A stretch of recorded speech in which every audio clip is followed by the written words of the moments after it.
বন্ধুরা, আজকে আমরা একটি গ্রামের দৃশ্য অঙ্কন করব। এই জন্য আমরা প্রথমে একটি দিগন্ত রেখা টেনে নিব।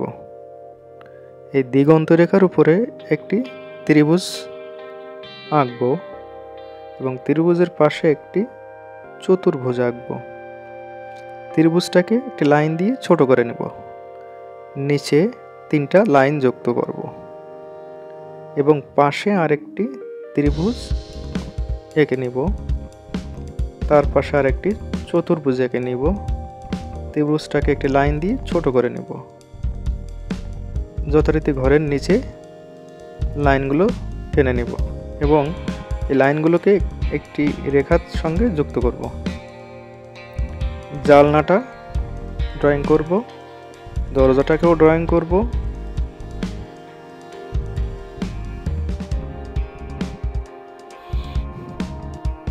এবং নিচের লাইনটাকে ডাবল লাইন করব। এটাকে বলে ভিত বা বেসমেন্ট।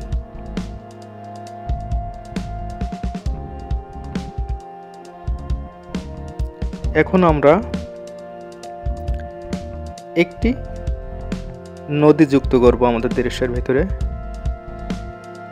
এই নদী অঙ্কন করার সময় মনে রাখতে হবে দূরের ছোট হবে এবং কাছে বড় হবে। আমরা সবসময় ছবি আঁকার ক্ষেত্রে জানি দূরের জিনিস ছোট হয় এবং কাছের জিনিস বড় হয়।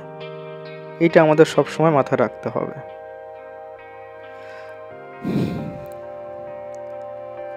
আমরা এখন গ্রামের দৃশ্যে আমরা সবসময় একটা জিনিস দেখি যে ঘরের পাশে কিছু আমাদের ভিজা জামা কাপড় থাকে।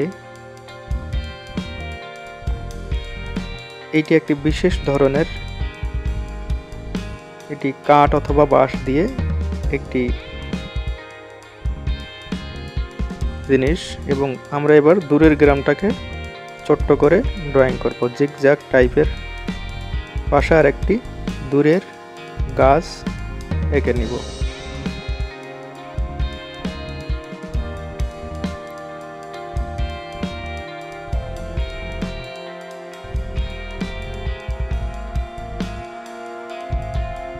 এখন আমরা গাছের নিচে যে দূরের গ্রাম দেখা যাচ্ছে সেটাকে আমরা আঁকবো।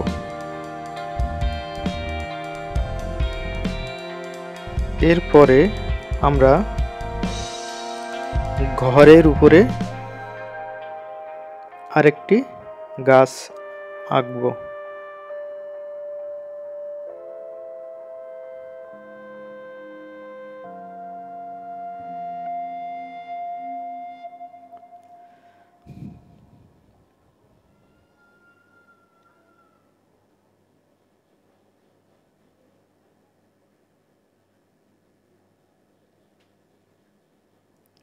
আমরা ঘরের পাশে দূরের গ্রামটাকেও এঁকে নিব এবং একটি রাস্তার লাইন সেটাকেও এঁকে নিব।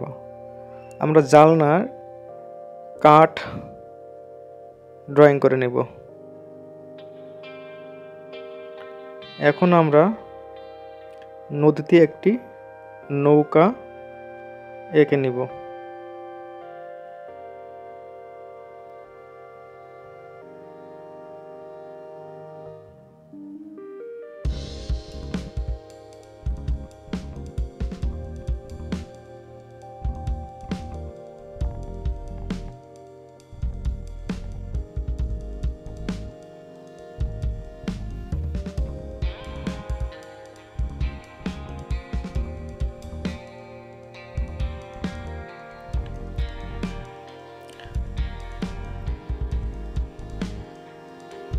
বন্ধুরা, ড্রয়িংটি যদি ভালো লাগে তাহলে পাশে থাকবেন।